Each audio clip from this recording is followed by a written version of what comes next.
အားလုံးပဲမင်္ဂလာပါဒီတစ်ခေါက်မှာတော့တေးသေးလေးပဲမဲ့တကယ်ကိုစွမ်းဆောင်ရည်မင်းနဲ့ SG3525A integrated circuit ဆိုတာဘာလဲဆိုတာကိုအတူတူလေးလာကြည့်ကြမှာပါဟုတ်တာပါဒီ chip တေးသေးလေးက Inum PC လေးကိုဘယ်လိုများ power ပေးနိုင်တာလဲစိတ်ဝင်စားဖို့ကောင်းတယ်ဟုတ်တယ်စဉ်းစားကြည့်လေဘက်ထရီလေးတစ်ခုတည်းကနေအိမ်တအိမ်လုံးကိုလစ်စစ်မီပေးနိုင်တဲ့အထိစွမ်းအားကြီးတဲ့လစ်စစ်ကိုဘယ်လိုများထုတ်လုပ်နိုင်ပါလဲအဲ့ဒီနောက်ခွဲက UOB ချက်ကဘာဖြစ်မလဲတကယ်တော့အဖြေကထင်ထားတဲ့ပိုယိုရှင်းပြီးစိတ်လှရှားစရာကောင်းပါတယ်အဲ့ဒါပါပဲဒီအလုပ်တွေအားလုံးရဲ့နောက်ွယ်ကအဓိကဇက်ကောင်ကတော့ SG3525A ပါဒီ chip သေးသေးလေးက electronic လောကမှာတကယ့်ကိုအစွမ်းထက်တဲ့သူရဲကောင်တစ်ယောက်လိုပါပဲဆိုတော့ SG3525A ဆိုတာက PWM control အတွက်လိုအပ်တာတွေအားလုံးကိုတနည်းအားဖြင့်စုစည်းထားတဲ့ all in one solution တစ်ခုပေါ့ PWM ဆိုတာဘာနဲ့တူတယ်လဲဆိုတော့မီးခလုတ်တစ်ခုကိုမျက်စိတမိန်အတွက်အချိန်ပေါင်းများစွာအဖွင့်အပိတ်လုပ်ပြီးအလဲအမောင်ကိုထိန်းချုပ်တာမျိုးနဲ့တူပါတယ်အဲ့ဒီနည်းပညာကိုတုံးပြီးတော့ power ကိုတိတိကျကျထိန်းချုပ်နေတာပေါ့ကောင်းပြီကဲဒါကတော့ဒီနေ့ကျွန်တော်တို့အတူတူခရီးဆက်ကြမဲ့လမ်းကြောင်းလေးပေါ့ဒီစွမ်းအားမြင့် component ရဲ့လျှို့ဝှက်ချက်တွေကိုတစ်ဆင့်ချင်းစီဖော်ထုတ်ကြည့်ကြရအောင်ဟုတ်ပြီပထမဆုံးအနေနဲ့ဒီ chip ကိုဘာကများဒီလောက်တောင်စွမ်းဆောင်နိုင်စေတာလဲဆိုတာကိုသိရအောင်သူ့ရဲ့အတွင်းပိုင်းကိုအရင်ဆုံးချောင်းကြည့်လိုက်ကြရအောင်ကြည့်လိုက်ပါဒီ chip တစ်ခုတည်းမှာပဲလုံဆောင်ချက်အစုံဝလင်းပါတဲ့အစိပ်ပလိုင်းတွေကိုစူးစီးထည့်သွင်းထားတာတွေ့ရမှာပါဒါကြောင့်မဲ့အထုကို power supply တစ်ခုဒါမှမဟုတ် inverter တစ်ခုရဲ့ဦးနောက်ဒါမှမဟုတ်နှလုံးခုန်တန်းလို့တင်စားခေါ်ကြတာပေါ့ဒူသားမရှိရဲ့ inverter ဆိုတာအတက်မရှိရဲ့တက်တူတတုံးပါပဲကဲအခုဒီဦးနောက်ကအပြင်လောကနဲ့ဘယ်လိုများစကားပြောဆက်ဆံလဲဆိုတာကိုသူ့ရဲ့ပင်16ချောင်းကနေဒီစင်လေ့လာကြည့်ကြရအောင်ဒီပင်တွေကသူ့ရဲ့လက်တီခြေထောက်တွေလိုပါပဲပထမဆုံး pin အုပ်စုကတော့ error amplifier ပါသူကဘာလုပ်တယ်လဲဆိုတော့ inverter ရဲ့ output voltage ကိုအမြဲတမ်းစောင့်ကြည့်နေတဲ့အစောင့်တစ်ယောက်လိုပါပဲသတ်မှတ်ထားတဲ့ပမာဏနဲ့ကိုက်ညီရဲ့လားဆိုတာကိုအမြဲစစ်ဆေးပေးနေတာ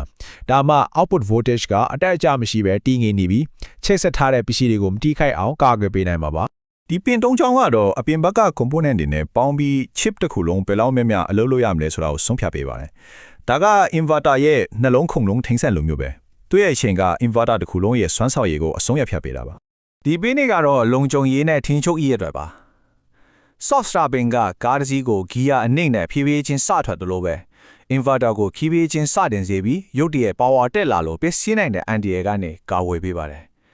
shutdown ပင်ကတော့အရေးပေါ် break လို့ပဲအရေးပေါ်အခြေအနေမှာအရာအလုံးကိုချက်ချင်းရပ်တန့်ဖြစ်ဖို့သုံးပါတယ်နောက်ဆုံးကတော့အလုပ်အကျန်းဆုံးလုပ်တဲ့ပင်းနေပေါ့ output A နဲ့ B က inverter ရဲ့ကျွတ်သားတွေဖြစ်ပြီးဒီက power switching အလုပ်တွေကိုသူတို့ကလှုပ်ဆောင်ပါတယ် VREF ကတော့ error amplifier အတွက်ကြောက်တိုင်လို့ခိုင်မာတဲ့ 5.1 V reference ကိုပေးပြီးတော့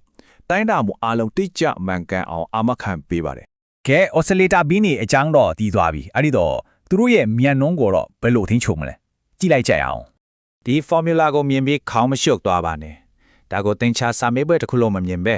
ဒီဇိုင်နာတွေက chip ကိုဘယ်လောက်မြန်မြန် switch လုပ်ရမလဲဆိုတာကိုညွှန်ကြားတဲ့ဟင်ချက်နည်းတစ်ခုအနေနဲ့ကြည့်လိုက်ပါ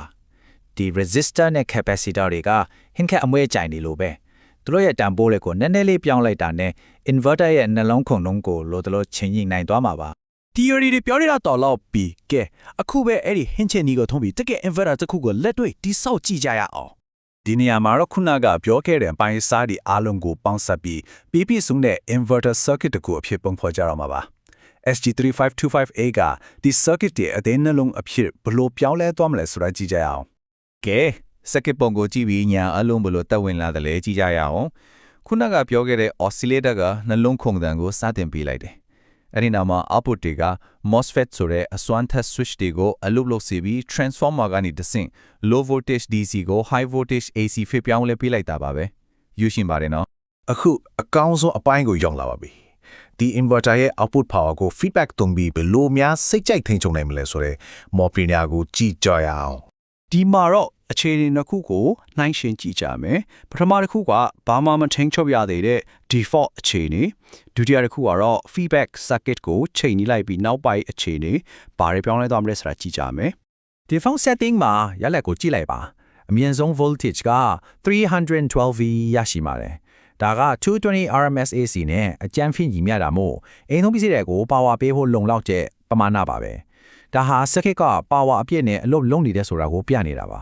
voltage ကိုဘယ်လိုထိန်းချုပ်လဲဆိုတော့တင်းငယ်တဲ့ variable resistor လေးတစ်ခုကိုလှည့်လိုက်အောင်ပါပဲ အဲ့လိုလက်လိုက်တာနဲ့ feedback voltage ပြောင်းသွားပြီး SG3525AR PWM signal ရဲ့အဖွင့်အပိတ်အချင်းအချို့ကိုချက်ချင်းကြောင်းလိုက်ပါတယ်အဲ့ဒီအခါ transformer C ကိုပေးပို့တဲ့ power ကိုလိုသလို short ချနိုင်တိုးနိုင်တာပေါ့ ကြည့်လိုက်ပါချင်းကြီးမှုရဲ့အစွမ်းထက်တဲ့ရလဒ်ကိုလေ output voltage ကို264အထိတိတိကျကျ short ချလိုက်နေတာတွေ့ရမှာပါဒါဟာတကယ်ကို real time control လုပ်နိုင်တယ်ဆိုတော့ကိုသက်သေပြန်နေရပဲဆိုတော့